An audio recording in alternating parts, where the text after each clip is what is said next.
तो good evening. Kinetic theory of gases. जब बेटा हम बात करते हैं काइनेटिक थ्योरी ऑफ गैसेस तो हम ये इंपॉर्टेंट चैप्टर इसलिए है कि केमिस्ट्री और फिजिक्स दोनों ही जगह ये चैप्टर है और जनरली इसमें जब बात होगी गैस की तो वो बात है आइडियल गैस। ध्यान रखिएगा, फिजिक्स में जब आप बात करते हैं तो आप आइडियल गैस की बात करते हैं। केमिस्ट्री में आपकी आइडियल गैस भी हो सकती है, रियल गैस भी हो सकती है। ठीक है, तो सबसे पहले बात करें गैस की। तो gas has no size and shape, ये सबको पता है, बचपन से इसे पढ़ रहे हैं। बचपन मतलब 5th 6th में इंट्रोडक्शन हो गया था, तब से ये चीजें पढ़ते चले आ रहे हैं।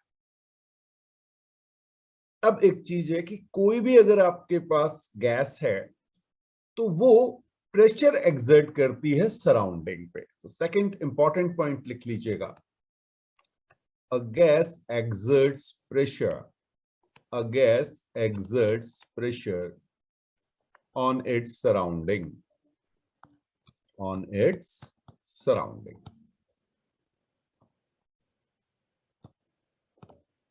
फाइन। अब यहां पर हम आपसे कह रहे हैं आइडियल और रियल गैस, तो भाई ये आइडियल और परफेक्ट गैस क्या होती है? इसको हमने केमिस्ट्री में भी पढ़ा था, आइडियल और परफेक्ट गैस। तो एक बार क्विक रिवीजन करने की कोशिश करते हैं। The gases whose molecules are point masses, particle आप कह सकते हैं, and do not attract each other, कोई भी इंटरमॉलिक्यूलर इंटरेक्शन उनके बीच नहीं होता। फाइन, सो लिख लें, the gases whose molecules are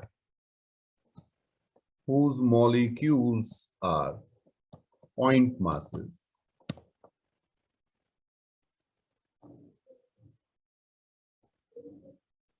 and do not attract each other,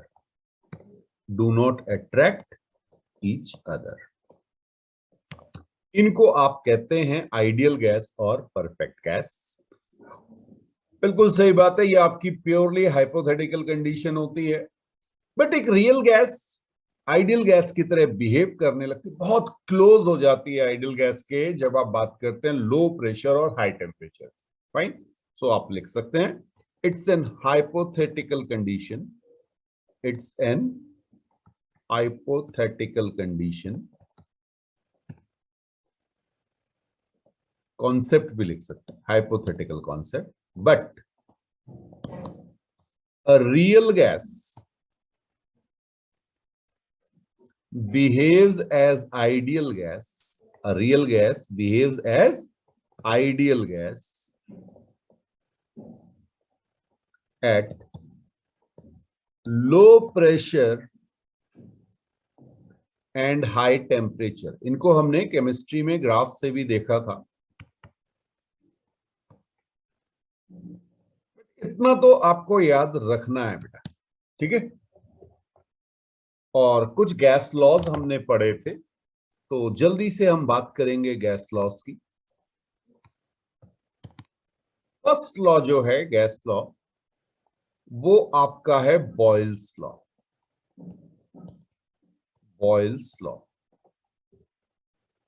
law में हमने कहा था कि for a given mass of a gas, कोई भी आप गैस लें उसका कोई फिक्स मास अगर आप ले लेते हैं, तो volume of gas at constant temperature is inversely proportional to its pressure.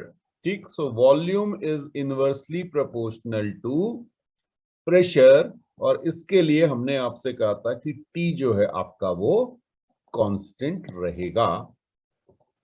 हाँ, और M भी कांस्टेंट है फिक्स मास के लिए। क्लियर? तो यहां से आपका एक रिलेशन बन जाता है, PV is equal to constant, ये आपका बॉयल्स लॉ, या आप इसको ऐसे भी लिख सकते हैं, P initial V initial is equal to P final V final. कुछ बुक्स में आपको ये P1 V1 is equal to P2 V2 भी मिलेगा। प्लीज ध्यान रखिएगा, इन सब का थर्मोडायनेमिक्स में बहुत यूज आ रहा होगा, तो ये आपको बिल्कुल क्रिस्टल क्लियर होना चाहिए। और अब क्योंकि केमिस्ट्री में भी आपने यही सब चीजें पढ़ी थी और हम एक क्विक रिवीजन कर रहे हैं फिजिक्स में, बिल्कुल, हम सारी चीजें इसमें डिस्कस करेंगे। अब बेटा अगर हम बात करें पीवी ग्राफ की, पीवी ग्राफ, तो बिल्कुल आप इसे कहेंगे X Y is equal to constant, X Y is equal to constant. ये ग्राफ आपका कैसा होगा बेटा? रेक्टेंगुलर हाइपरबोला, इस तरह का ग्राफ बनेगा ये। जैसे जैसे आप प्रेशर को रिड्यूस करते जाएंगे आपके वॉल्यूम की वैल्यू बढ़ती जाएगी, या रिवर्स कह सकते हैं, वॉल्यूम को इंक्रीज करेंगे तो प्रेशर डिक्रीज होता चलेगा, और दोनों का मल्टीप्लिकेशन एकदम सेम आएगा। बिल्कुल सही आपने कहा। अब जरा देखें, कई बार यही ग्राफ आपसे पूछ लिया जाता है, पीवी का ग्राफ। देखिए इस तरह के बहुत सारे क्वेश्चंस आपको मिलेंगे, और जितनी जल्दी आप इन पे कमांड ले लें वो अच्छा। क्या होगा देखिएगा, ग्राफ आपको दे दिया था, यहां पे लिख देते हैं पीवी, और यहां पे पी लिख देंगे या वी लिख देंगे। हाँ जी, ग्राफ कैसा होगा? बिल्कुल, ये ग्राफ आपका कांस्टेंट ग्राफ है, बिकॉज पी इंटू वी तो कांस्टेंट है, तो ये ग्राफ आपका। बट प्लीज ध्यान रखिएगा, ये कब है? जब हमारे पास हमारा टेम्परेचर कांस्टेंट है, टेम्परेचर कांस्टेंट है। इवन आपका m जो है वो भी कांस्टेंट है, मास ऑफ अ गैस, ठीक है। मोल्स भी आप कह सकते हैं कांस्टेंट। मास कांस्टेंट हो गया तो m upon molar mass is fixed. बिल्कुल सही बात, फिक्स्ड गैस के लिए। तो ये जल्दी से नोट कीजिए, किसी तरह का कोई डाउट है तो पूछिए।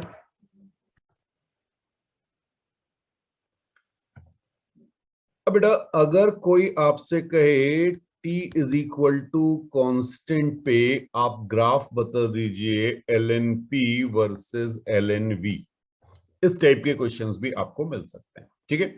तो अब आपको पता है आइडियल गैस के लिए आपकी इक्वेशन हो गई PV is equal to nRT। यहाँ पे n आपका कांस्टेंट, r आपका कांस्टेंट, टेम्परेचर को आपने कांस्टेंट कर दिया, यानी आप लिख सकते हैं PV is equal to constant.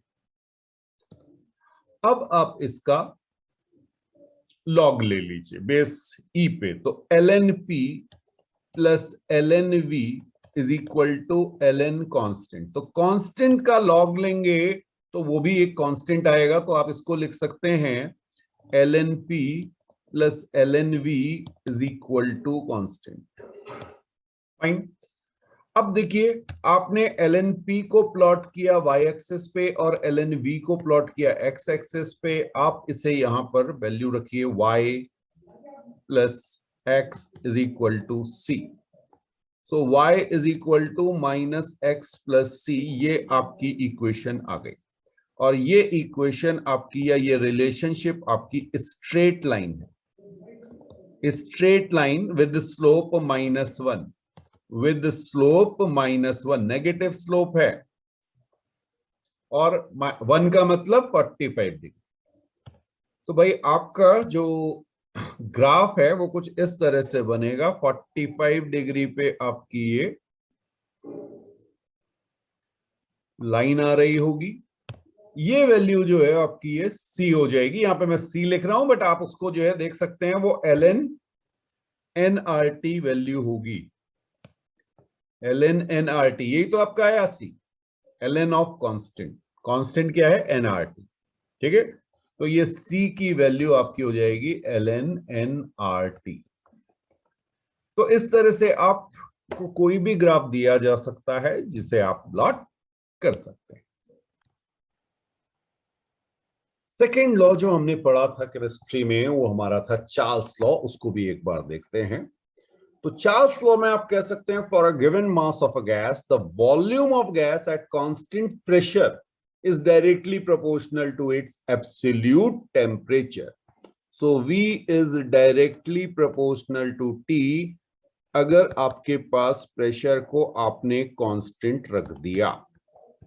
इसको आप V1 upon T1 is equal to V2 upon T2 ऐसे भी लिख सकते हैं, या V initial upon T initial is equal to V final upon T final, जैसे भी आपको कंफर्टेबल लगे आप इसे याद कर सकते हैं।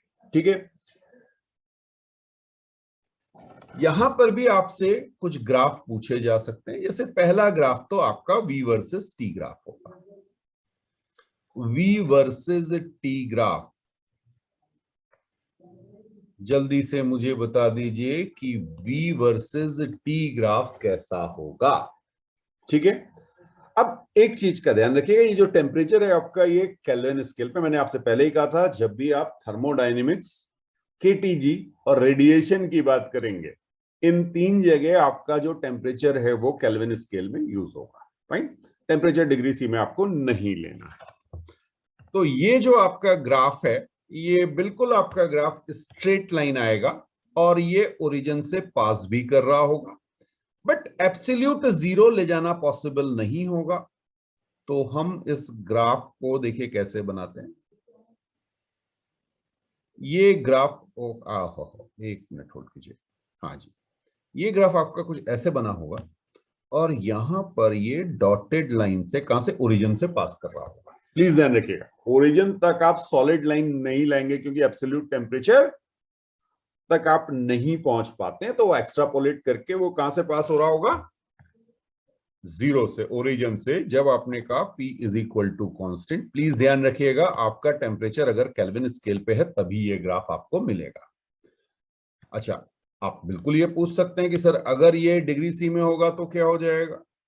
तो बस इसमें कोई बहुत ज्यादा फर्क नहीं पड़ना है, बिल्कुल सेम वे में आपका ग्राफ बनेगा। हाँ जी, आपका ग्राफ स्ट्रेट लाइन होगा, बट अब ये बिल्कुल ओरिजिन से पास नहीं हो रहा होगा। ये आपका टेम्परेचर कुछ इधर आएगा, मैं यहां पे लिख देता हूं। टेम्परेचर अगर आपने डिग्री सी में लिया है तो ये वाला टेम्परेचर जो है बेटा, ये आपका -273 डिग्री सी, या जिसे आप एब्सोल्यूट जीरो कहते हैं, वो होगा।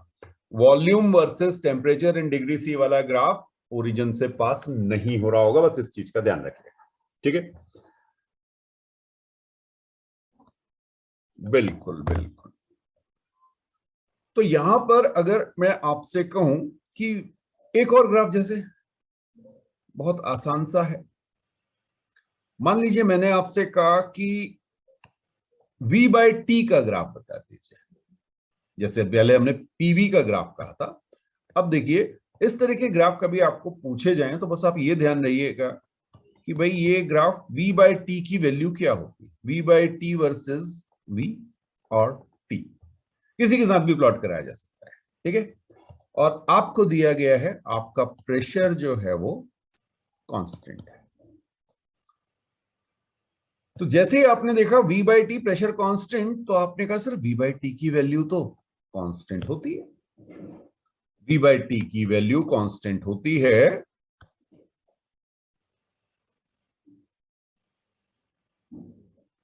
क्लियर है? तो आपका जो ग्राफ आएगा वो straight line parallel to volume या टेम्परेचर एक्सेस आ जाएगा। थर्ड लॉ हमारा था गैलियो-सेक्स लॉ और प्रेशर लॉ, और फिर से वही बात है, for a given mass of gas the pressure of a gas at constant volume is proportional to its absolute temperature. यहां पे आप कह सकते हैं प्रेशर जो है वो टेम्परेचर के प्रोपोर्शनल होगा अगर आपने V को कांस्टेंट रखा for a fixed mass of a gas. Fine, यहां पर आप ग्राफ अगर पूछे P वर्सेस T का, प्लीज ध्यान रखिएगा फिर से जैसे VT ग्राफ था वैसे ही PT ग्राफ आएगा।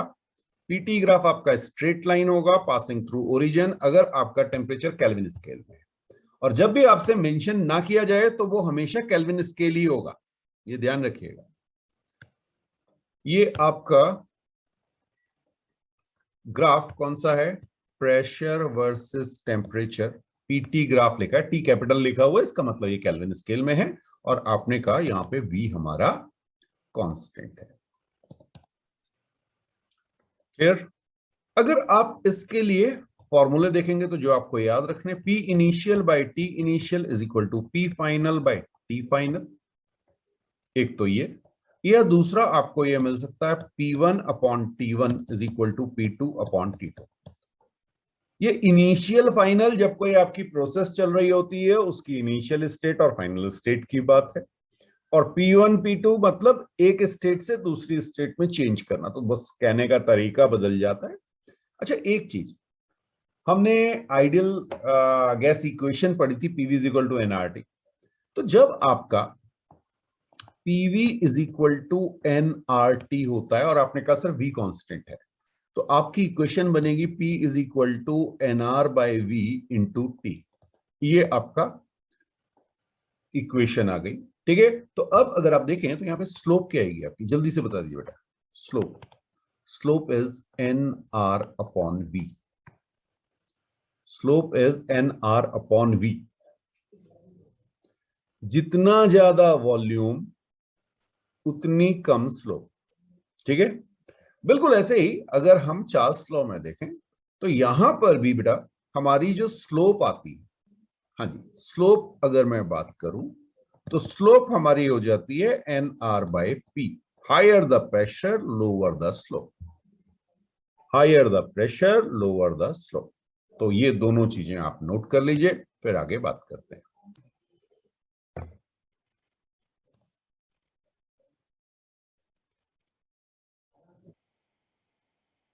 नेक्स्ट लॉ जो हमारा है वो है एवोगाड्रोस लॉ। और जब हम एवोगाड्रोस लॉ की बात करते हैं तो एवोगाड्रो लॉ हमसे कहता था at same temperature and pressure, temperature और प्रेशर को सेम रखना है, equal volume of gas contains और gases contain equal number of molecules या मोल्स भी आप कह सकते हैं। देखिए क्या बनेगा, at same temperature and pressure. अगर आपने टेम्परेचर और प्रेशर को फिक्स कर दिया, at same temperature and pressure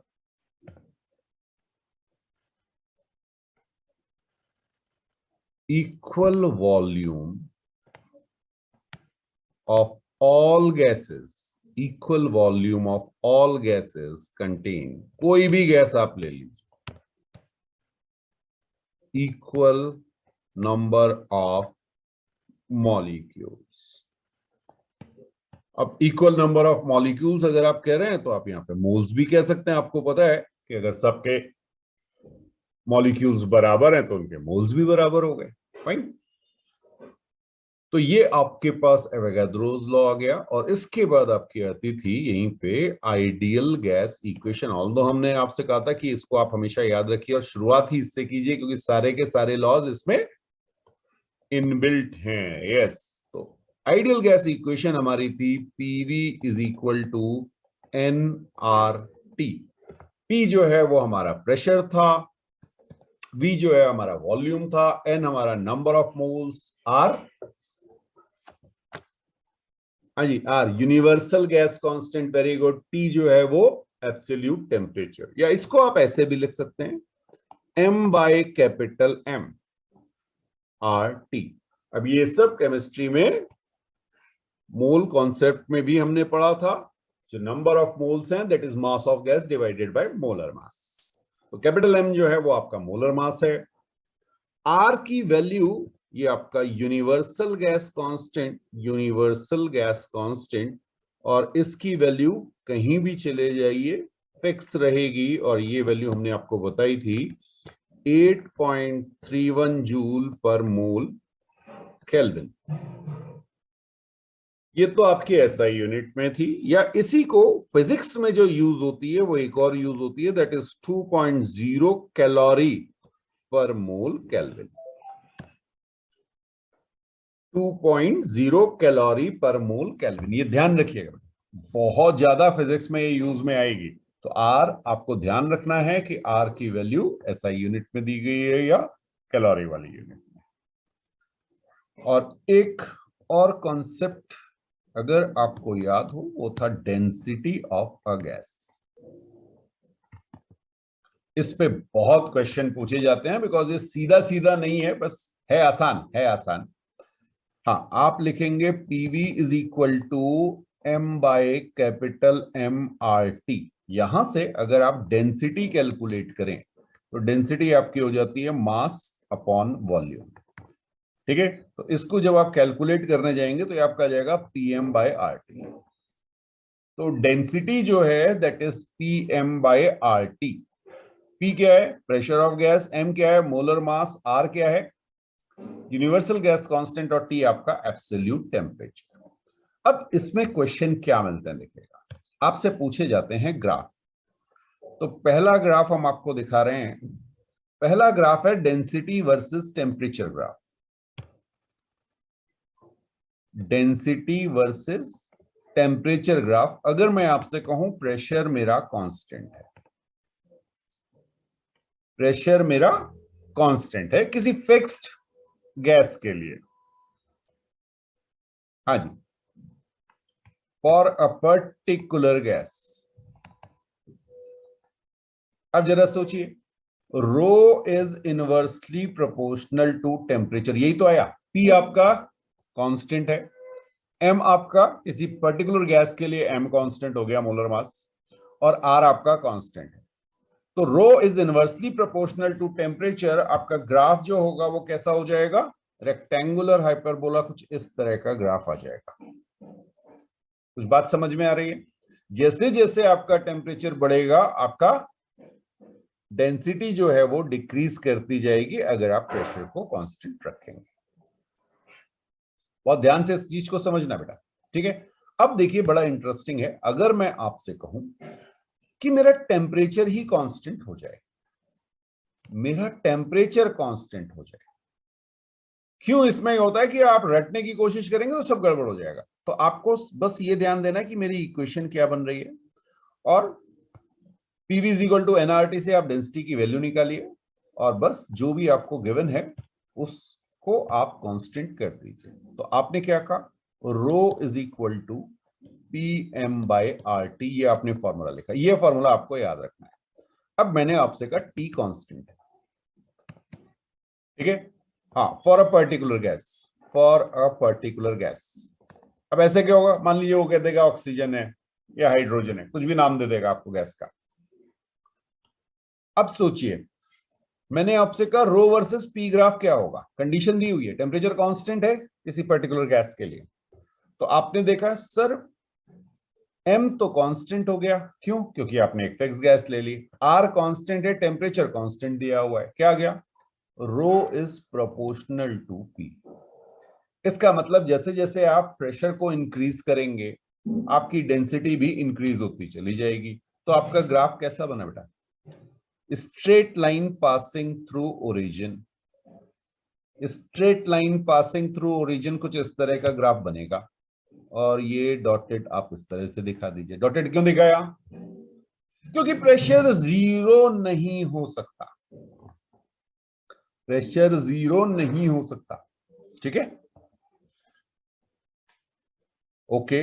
बिल्कुल इसी तरह से अगर मैं आपसे कहूं, चलिए एक ग्राफ और, एक ग्राफ और, डेंसिटी वर्सेस वॉल्यूम का ग्राफ कैसा होगा ये आपको बनाना है जल्दी से।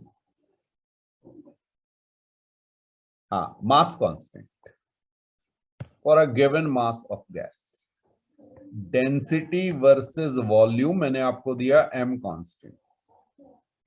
अब कई बार क्या होता है ना, आप rho is equal to P M by R T ढूंढ रहे होते हैं, rho is equal to P M by R T ढूंढ रहे होते हैं। मजेदार बात क्या है, आपको पता है rho is equal to mass upon volume होता है, और एम आपको क्या दिया हुआ है? कांस्टेंट।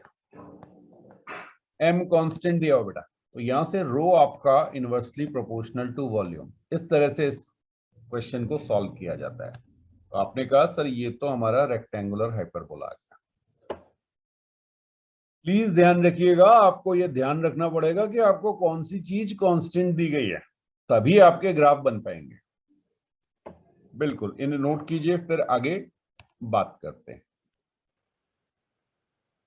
बेटा कुछ क्वेश्चंस आपको मिलेंगे, एक एग्जांपल देखिएगा। मान लीजिए आपसे कहा जाए भाई आपके पास पीवी ग्राफ आपको दिया गया, ठीक है, एट टेम्परेचर कांस्टेंट, और आपको पता है कि ये ग्राफ रेक्टेंगुलर हाइपरबोला होगा, तो आपने कहा सर ये तो इस तरह का ग्राफ आएगा। हमने भी कहा आपसे बहुत बढ़िया बात है, लेकिन ये टेम्परेचर T1, ठीक है।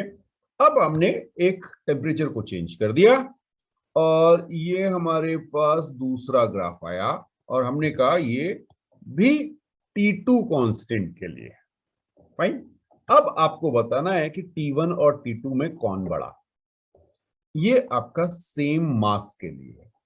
सेम मास के लिए आपने दो पीवी ग्राफ दिखाए एट कांस्टेंट टेम्परेचर। एक टेम्परेचर T1 था, एक टेम्परेचर T2 था। इनको सॉल्व करने का तरीका देखिए बेटा। आप क्या कीजिए, किसी भी एक स्ट्रेट लाइन जो पैरेलल हो एक्स एक्सिस या वाई एक्सिस, आपके ऊपर है, आप जिसको भी खींचना चाहें, कोई एक।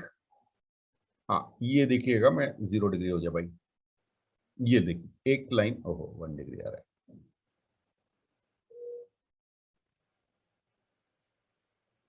एक हमने ऐसे लाइन खींच दी, फाइन। अब ये जो हमने लाइन खींची है, अगर आप इस पे एक पॉइंट ये रहा, एक पॉइंट ये रहा, ठीक। ये लाइन का मतलब क्या है, ये जो रेड लाइन मैंने खींची है, इसका मतलब है पी की वैल्यू को आपने फिक्स कर दिया या पी कांस्टेंट हो गया। ग्राफ आपका टी कांस्टेंट वाला था, बट मैंने एक लाइन जो खींची वो मेरी क्या है, रेड लाइन को देखिए। रेड लाइन कहती है प्रेशर कांस्टेंट है। बात समझ में आ रही है? रेड लाइन प्रेशर कांस्टेंट, ये वाली लाइन जो है प्रेशर फिक्स हो गया है। अच्छा, अगर प्रेशर फिक्स होता है तो किसी भी गैस के लिए PV is equal to nRT, यानी volume is proportional to temperature हो जाता है। सोचो, प्रेशर कांस्टेंट में volume is proportional to temperature होता है, तो जिसका वॉल्यूम ज्यादा उसका टेम्परेचर ज्यादा, ये कह सकते हैं। तो आप मुझे बता दीजिए V1 और V2 में कौन बड़ा? V2, V2 बड़ा। V2 के करस्पॉन्डिंग जो टेम्परेचर है वो कितना है? T2। इसका मतलब T2 is greater than T1। T2 is greater than T1। तो जैसे जैसे आपका टेम्परेचर रेज होगा, वैसे वैसे आपका ग्राफ जो है वो बाहर की ओर मूव करेगा, ठीक है। पीवी ग्राफ किसके लिए? कांस्टेंट टेम्परेचर के लिए पीवी ग्राफ जैसे जैसे टेम्परेचर रेज होता जाएगा वो बाहर की साइड, ये एरो दिखा रहा हूं मैं, इस तरह से ये बाहर की ओर मूव कर रहा। फाइन, चलिए एक क्वेश्चन और देखते हैं इसी पे, बिल्कुल इसी तरह का क्वेश्चन बनेगा। अब मैंने आपसे कहा फिर से मेरे पास पीवी ग्राफ है, ठीक है, सेम टेम्परेचर पे। अब ये आपको देखना है, सेम टेम्परेचर पे मैंने एक ही गैस ली है, सेम गैस है, बट एक बार मैंने मास m1 लिया और एक बार मैंने मास m2 लिया। एक ग्राफ ये आया और दूसरा ग्राफ मेरा ये आया, m2 और m1। आपको मुझे बताना है m1 और m2 में कौन बड़ा, कौन सा मास ज्यादा है। यस, सेम टेम्परेचर है, सेम गैस है, पीवी ग्राफ आपको दिखाया गया, ठीक है। अब कुछ नहीं करना आपको, देखिए सॉल्व करने का बिल्कुल सिंपल सा तरीका। आप इक्वेशन लिखिए आइडियल गैस की, PV is equal to NRT, लिख दिया आपने। अब आपने कहा यार मोल की बात तो हो नहीं रही, यहां तो मास दिया हुआ है, तो हमने कहा PV is equal to M by capital M R T, ये लिख देंगे। अब जरा देखिए हमने कांस्टेंट क्या क्या है, कांस्टेंट क्या क्या दिया हुआ है।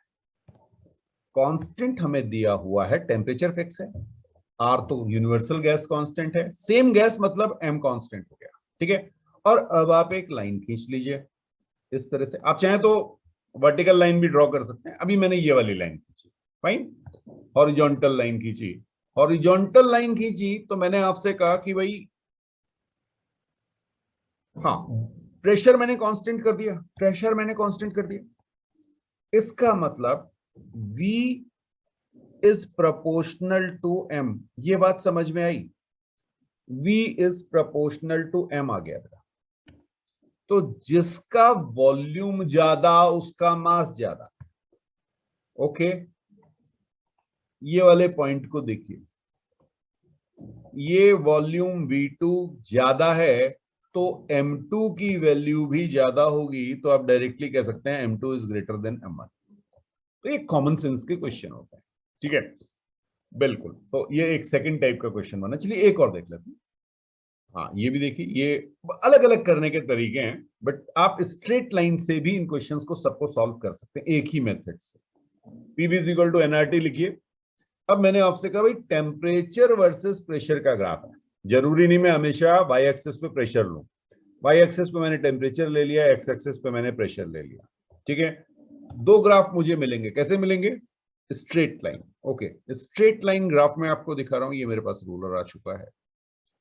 ये मैंने दिखाया आपको, एक ग्राफ ऐसे आ रहा है और दूसरा ग्राफ, और स्ट्रेट लाइन आएगा बेटा, पीटी ग्राफ है, कांस्टेंट वॉल्यूम पे बात हो रही है। और हाँ जी, मैं लिख दे रहा हूं, पूरी कहानी लिख रहा हूं। V आपका कांस्टेंट है, ठीक है। मैंने आपसे कहा ये M1 है, ये M2। आपको बताना है M1 और M2 में कौन बड़ा। बिल्कुल बिल्कुल बिल्कुल, ठीक है। तो शुरुआत वही है, PV is equal to M/M RT। PV is equal to NRT, ideal gas equation लिखी। PV is equal to mass of gas divided by molar mass into R into T। अब जरा चेक करो कौन कौन कांस्टेंट, ठीक है। अब आप देखिए दो तरीके, एक तो आप टेम्परेचर को कांस्टेंट इस लाइन से कर लीजिए। ये जो मैंने आपको हाइलाइटर से रेड कलर की लाइन दिखाई है, डॉटेड लाइन ब्लैक कलर की जो है, ये मैंने टेम्परेचर कांस्टेंट कर दिया, ठीक है। अब देखिएगा, मैंने टेम्परेचर कांस्टेंट किया, R constant, molar mass constant और वॉल्यूम कांस्टेंट। इसका मतलब प्रेशर इज प्रोपोर्शनल टू मास।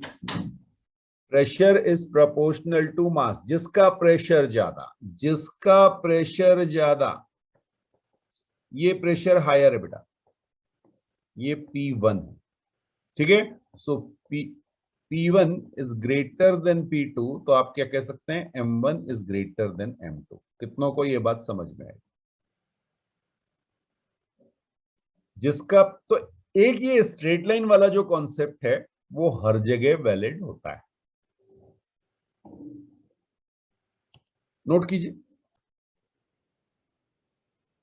अब इसी क्वेश्चन को मान लीजिए आप स्लोप से करते तो कैसे करते हैं? देखिए आप इसे कैसे लिखेंगे। आप सिंपली लिखेंगे, मैं फिर से इक्वेशन लिख रहा हूं, PV is equal to M/M/RT, ठीक है। आपने टी एक्सिस पे या टेम्परेचर पे जिस एक्सिस पे प्लॉट किया हुआ है उसको यहां पे रिप्लेस कर दीजिए y। टेम्परेचर को y एक्सिस पे प्लॉट किया, टेम्परेचर को रिप्लेस कर दिया y से, ठीक है। ओके, यहां पे मैंने लिखा M/M और फिर आपका P जो है वो x पे है, यहाँ पे x आ गया, और V जो है आपका कांस्टेंट है, ठीक है। अब जरा देखें इक्वेशन हमारी क्या बनी। इक्वेशन हमारी बन गई y is equal to VM/m into x। ये बात समझ में आई किसी को? ठीक है, y is equal to mx। ये straight line passing through origin है। अब इसमें कांस्टेंट क्या है? कांस्टेंट देखो, v constant, m constant, r constant. Slope कितनी है बेटा? स्लोप कितनी है? VM/m r, ठीक है। Slope is inversely proportional to mass. जिसकी स्लोप ज्यादा उसका मास कम। जिसकी स्लोप ज्यादा, स्लोप किसकी ज्यादा? M2 की स्लोप ज्यादा, स्लोप मोर। इसका मतलब M2 जो है वो लेस देन M1 होगा, क्योंकि M1 वाले की स्लोप, तो आप चाहें तो आप स्लोप से कर लीजिए, आप चाहें तो स्ट्रेट लाइन खींच के, जिसमें आप कंफर्टेबल।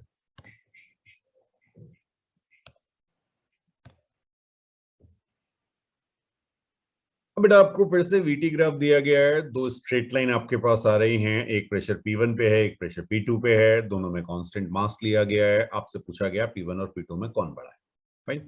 तो अब बहुत सिंपल सी चीज है, आपने एक रेड कलर की लाइन दिख रही होगी आपको, तो आपने वॉल्यूम को कांस्टेंट कर दिया। आपने कहा sir PV is equal to N R T, ये आपके पास फॉर्मूला होता है। अब क्योंकि आपने कांस्टेंट मास कर दिया और सेम गैस है तो आपके एन कांस्टेंट हो गया, mass upon molar mass constant हो गया, आर कांस्टेंट हो गया, ठीक है। और वॉल्यूम को आपने कांस्टेंट कर दिया। तो यहां से आप देखेंगे pressure is proportional to temperature. Pressure is proportional to temperature, जिसका टेम्परेचर ज्यादा, ये आपका T1 है, तो T1 is greater than T2, इसका मतलब P1 is greater than P2। ये समझ में आया? यहां पे आपको दिख रहा है ये मेरे पास T1 है और इधर मेरे पास T2 है। T1 T2 से ज्यादा है बेटा। हाँ, वो लाइन के मैंने नंबरिंग कर दी, वन लाइन जो P1 जहां दिया उसको वन लाइन कह दिया, तो उस पर करस्पॉन्डिंग टेम्परेचर जो है वो T1 आ गया। जो सेकंड P2 वाली लाइन है उसको मैंने नंबर 2 लाइन कह दिया है, ठीक। तो वहां पे जो करस्पॉन्डिंग टेम्परेचर आ रहा है वो क्या आ गया? T2। बिल्कुल, आप चाहें तो आप इसे स्ट्रेट लाइन वर्टिकल लाइन से भी कर सकते हैं, मैं वो भी आपको दिखा देता हूं, देखिएगा कैसे होगा। मान लीजिए आप में से किसी ने कहा सर अगर हमने वर्टिकल लाइन ड्रॉ कर दी, बिल्कुल जी आप कर सकते हैं।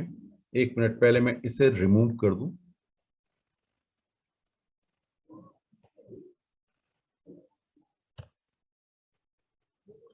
ये लीजिए, आपने इस तरह से जहां पे भी आपको ये ग्राफ विजिबल है वहां पे आपने एक इस तरह से स्ट्रेट लाइन ड्रॉ कर दी है।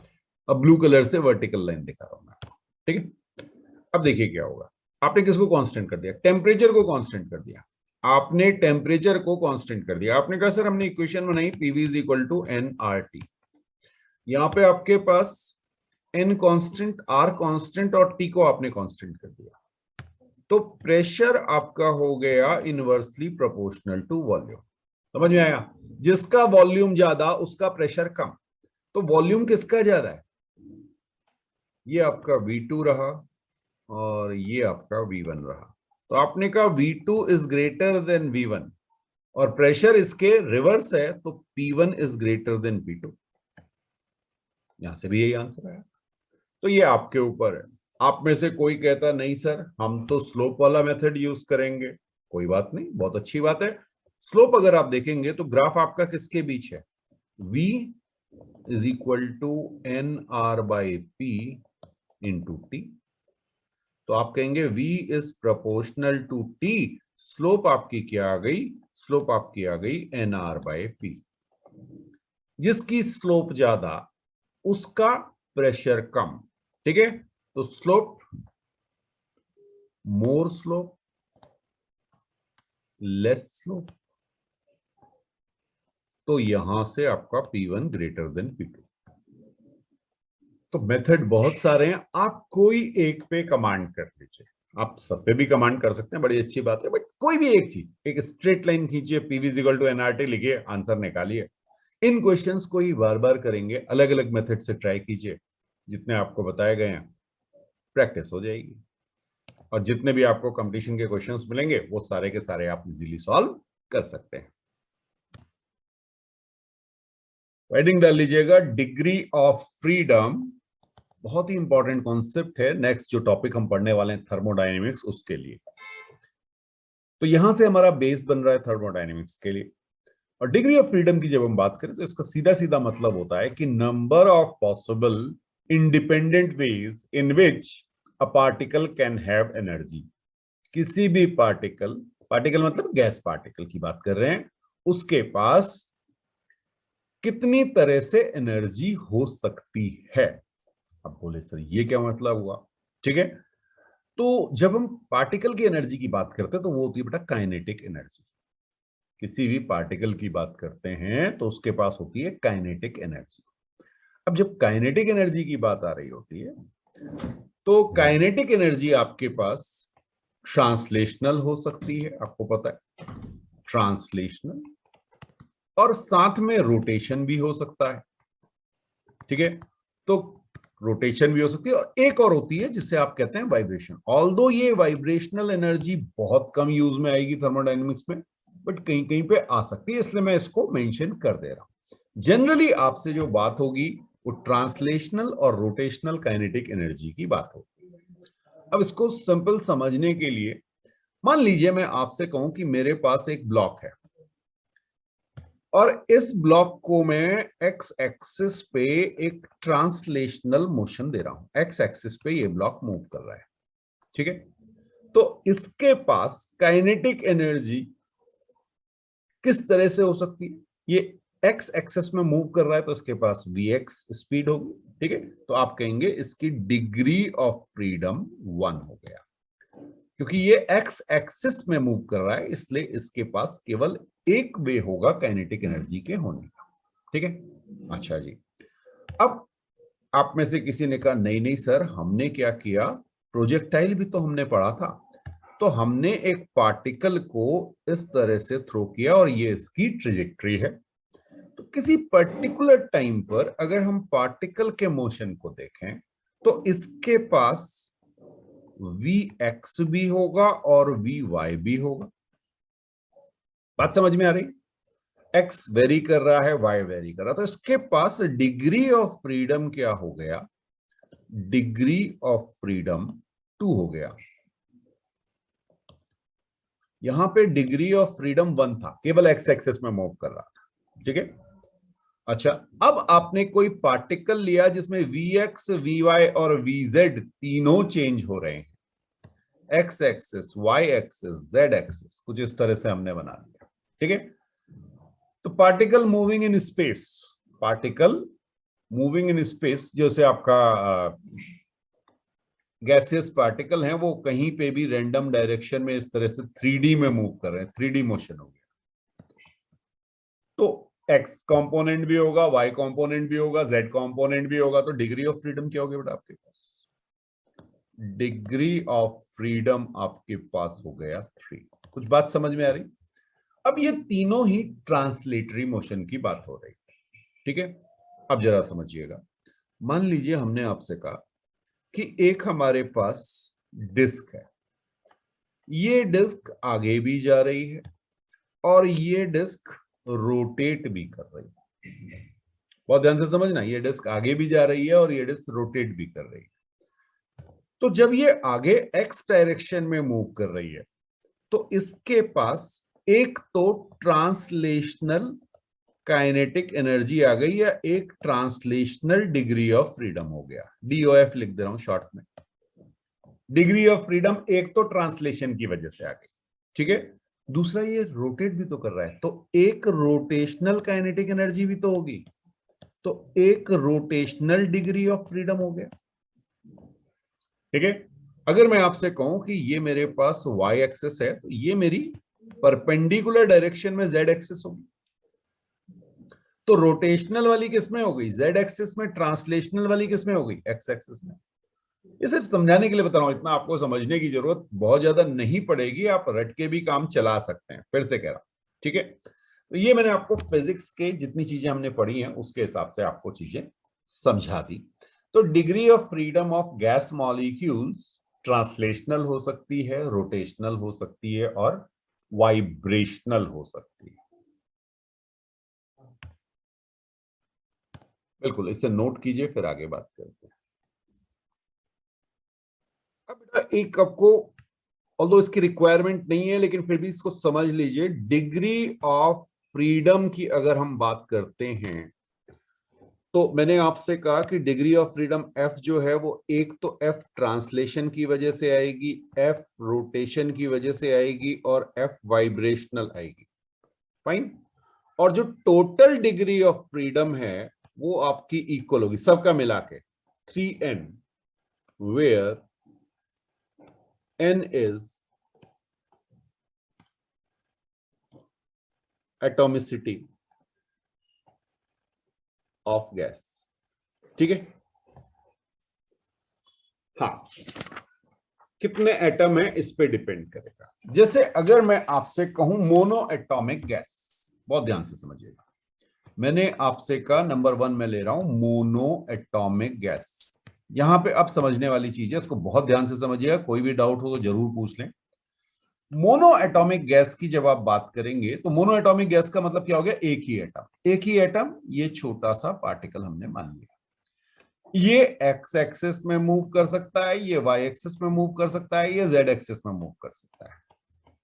ठीक है, तो इसके पास ट्रांसलेशन की 3 डिग्री होंगी और रोटेशन की 0 डिग्री होगी और वाइब्रेशन की 0 डिग्री होगी। टोटल डिग्री ऑफ फ्रीडम इसकी 3 हो जाएगी। वाइब्रेट सिंगल वाले को वाइब्रेशन में नहीं लेंगे बेटा, वो वाइब्रेट करेगा ही नहीं। वाइब्रेट तब करेगा जब मॉलिक्यूल में 2 या 3 एटम होंगे। ठीक है, सेकंड देखिएगा, सेकंड देखिएगा। अब मैं बात कर रहा हूं डायएटॉमिक गैस की। डायएटॉमिक गैस में मतलब 2 आपके पास एटम है। ठीक है, लीनियर हो गए, ये बात समझ में आई। अब जरा सी समझिएगा भाई, ये पूरा का पूरा एटम एक्स एक्सिस में मूव कर सकता है, वाई एक्सिस में मूव कर सकता है और जेड एक्सिस में मूव कर सकता है। तो ट्रांसलेशन की कितनी हो गई? ट्रांसलेशन की 3 डिग्री ऑफ फ्रीडम हो गई। किसी तरह का कोई डाउट? बिल्कुल सही बात। डायएटॉमिक गैस जो है आपकी वो लीनियर मॉलिक्यूल होता है बेटा, लीनियर मॉलिक्यूल। स्ट्रेट लाइन में होगा, 2 पॉइंट हैं तो 2 पॉइंट से कोई ना कोई लाइन पास हो रही होगी। ठीक है, अब आप कहेंगे अगर ये रोटेट करेगा तो रोटेशन की 3 होनी चाहिए। रोटेशन की 3 होनी चाहिए थी, क्योंकि ये X axis, Y axis, Z axis के अबाउट रोटेट कर सकता था, लेकिन होती नहीं है। अभी बता रहा हूं आपको, बहुत ध्यान से समझना बेटा। मान लीजिए 2 मेरे पास पार्टिकल है, इनको आप बॉल एज्यूम कर लीजिए, ऐसे थोड़ी सी बड़ी। अब समझना, इनका मास m है, इनका मास m है। आपकी एक्सेस जो है वो एक्स एक्सेस है। ठीक, आप मुझे बताएंगे मोमेंट ऑफ इनर्शिया क्या होगा? आई आपको पता है पार्टिकल के लिए होता है mr²। पार्टिकल के लिए मोमेंट ऑफ इनर्शिया होता है mr²। ठीक है, और इस एक्सिस से इन पार्टिकल का डिस्टेंस कितना हो गया? 0। तो ये moment of inertia I x जो है मेरा, वो कितना आ गया? 0। तो एक एक्सिस जो दोनों पार्टिकल को कनेक्ट करने वाली लाइन से पास हो रही है, उसके अबाउट मोमेंट ऑफ इनर्शिया 0 हो जाता है। और आपको पता है काइनेटिक एनर्जी ऑफ रोटेशन होती है हाफ आई ओमेगा स्क्वायर, तो ये भी 0 हो जाएगी। तो kinetic energy rotation x axis के अबाउट नहीं होगी। लेकिन अगर मैं आपको ये दिखाऊं, ये क्या है? Y axis. अब यहां पर तो ये डिस्टेंस आपको मिलेगा, कुछ ना कुछ डिस्टेंस होगा ना, बहुत छोटा होगा, मान रहा हूं आपकी बात, बहुत छोटा होगा, लेकिन कुछ ना कुछ तो होगा। तो ये 0 तो नहीं है ना यहाँ पे। ये डिस्टेंस x दिया, मान लीजिए इस एक्सिस से इस पार्टिकल का डिस्टेंस x दिया, तो mx² आएगा ना। तो यहां पे आपको 2 डिग्री ऑफ फ्रीडम मिलती है रोटेशन की, और वाइब्रेशन की कितनी मिलेंगी? मैंने आपसे कहा था टोटल 3n होता है, तो 3 × 2 यानी 6, तो यहां पे 1 वाइब्रेशन किया जाएगी। तो डायएटॉमिक गैस के लिए ट्रांसलेशन की 3 डिग्री ऑफ फ्रीडम, रोटेशन की 2 डिग्री ऑफ फ्रीडम और वाइब्रेशन की 1। आप चाहें तो इसको याद भी कर सकते हैं, बिल्कुल आपको याद करना चाहिए। ठीक है, अब बात कर रहे हैं ट्राई एटॉमिक। ट्राई एटॉमिक की बात अगर हम करें तो ट्राई एटॉमिक 2 तरह से हो सकता है। एक आपका हो सकता है बेटा लीनियर। लीनियर जैसे CO2, अगर आप CO2 का स्ट्रक्चर देखेंगे केमिस्ट्री में, तो CO2 का स्ट्रक्चर जो है आपका लीनियर आता है। और एक आपका हो सकता है नॉन लीनियर। ठीक है, हाँ, non linear try atomic. H2O याद आया? H2O, इनके बीच एंगल होता था, वो लोन पेयर जो है वो बेंड कर देता था इसके शेप को, अगर आपको याद हो। तो नॉन लीनियर H2O हो गया बेटा, ट्राई एटॉमिक है। अब यहां पे अगर आप देखें तो F ट्रांसलेशनल 3 हो गई, F रोटेशनल, क्योंकि लीनियर है इसलिए 2 हो जाएगी। ठीक है, और टोटल कितनी होगी? 12। F टोटल कितनी होगी? 12। हाँ, सॉरी 12 क्यों होगी? 2x होगी ना। नहीं, 3n बताया ना मैंने आपको, 3n 9 होगी, 9 F टोटल 9 हो जाएगी बेटा। 3n 3 × 3 ओके 9, सॉरी सॉरी मैंने 4 ले लिया था उससे। अच्छा अब वाइब्रेशन की कितनी होगी, कितनी बची है? 3 to 5 हो चुकी हैं, 4 बची। ये बात समझ में आई? अच्छा एफ ट्रांसलेशनल, H2O में अगर एफ ट्रांसलेशनल देखेंगे तो ये तो 3 होगी। एफ रोटेशनल, अब बेटा अगर आप बात करेंगे तो एफ रोटेशनल 3 हो जाएगी। क्यों? देखो देखो मैं आपको दिखा रहा हूं। एक एक्सेस आपने कहा सर ये एक्सेस, एच कहां गया? बाहर चला गया। कोई भी 2 एटम लोगे, CO2 की बात करो, पहले CO2 की बात करो, एक ये, 2 ये, 3 ये, सबके सब एक लाइन पे।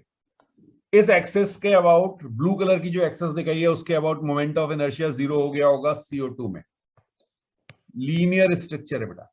लेकिन H2O में अगर आप एक लाइन खींचेंगे H और O से पास होते हुए तो एक H कहां आ रहा होगा? लाइन से बाहर। ठीक है, आप चाहो तो दूसरी लाइन खींच लो, मुझे कोई फर्क नहीं पड़ता। आप हो सकता है ऐसे लाइन खींच लो H और H को मिला के। एक्सेस ऑफ रोटेशन अगर आपने कह दिया H और H से पास हो रही है, अब क्या होगा?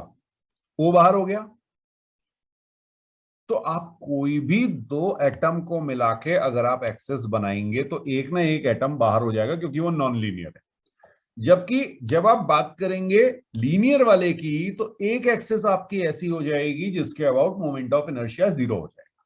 ठीक है, ओके। अब यहां पर वाइब्रेशनल के कितने हो गए?